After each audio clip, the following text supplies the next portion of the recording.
Air raid sirens were tested across the Saudi Arabian capital on Thursday as the country prepared for a possible escalation with Iran, following a weekend attack on its oil fields raised the stakes in the conflict. Text messages were sent out to residents ahead of the 1 p.m. tests in Riyadh and neighboring provinces, which civil defense said was to ensure the sirens were effective and ready. The U.S. and Saudi are considering their response to Saturday's assault on key oil facilities, which left the kingdom reeling.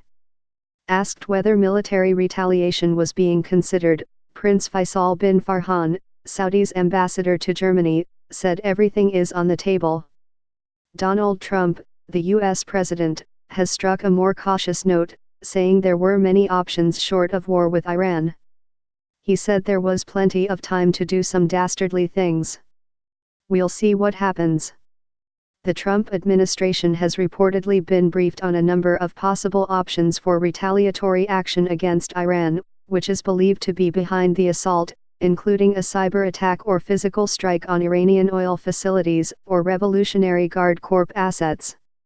The U.S. stands with Saudi Arabia and supports its right to defend itself, Mike Pompeo, U.S. Secretary of State, tweeted from Jeddah following a meeting with Crown Prince Mohammed bin Salman. Mr. Pompeo said the attack on the world's largest oil processing plant and knocked out half of Saudi's production was of a scale we've just not seen before. The Iranian regime's threatening behavior will not be tolerated, he added.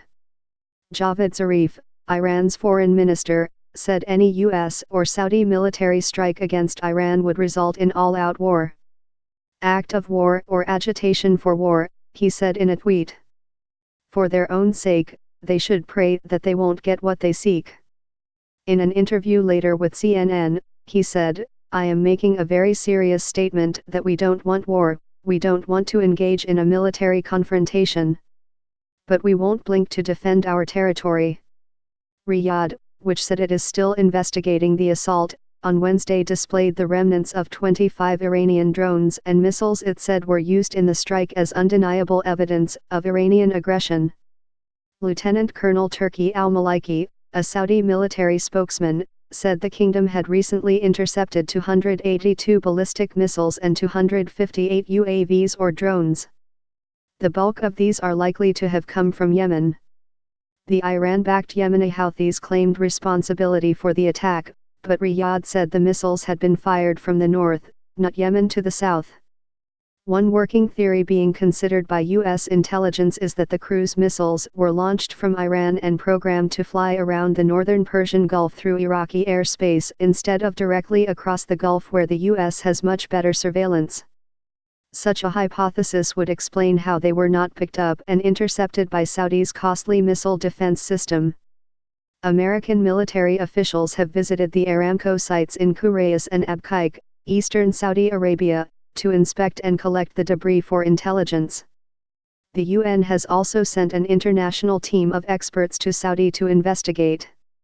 Residents in Riyadh told The Telegraph they were worried that the tense situation may spill over into war. We have had strikes on Saudi, even on Riyadh, before.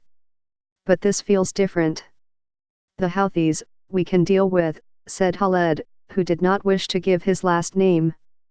But Iran is another matter.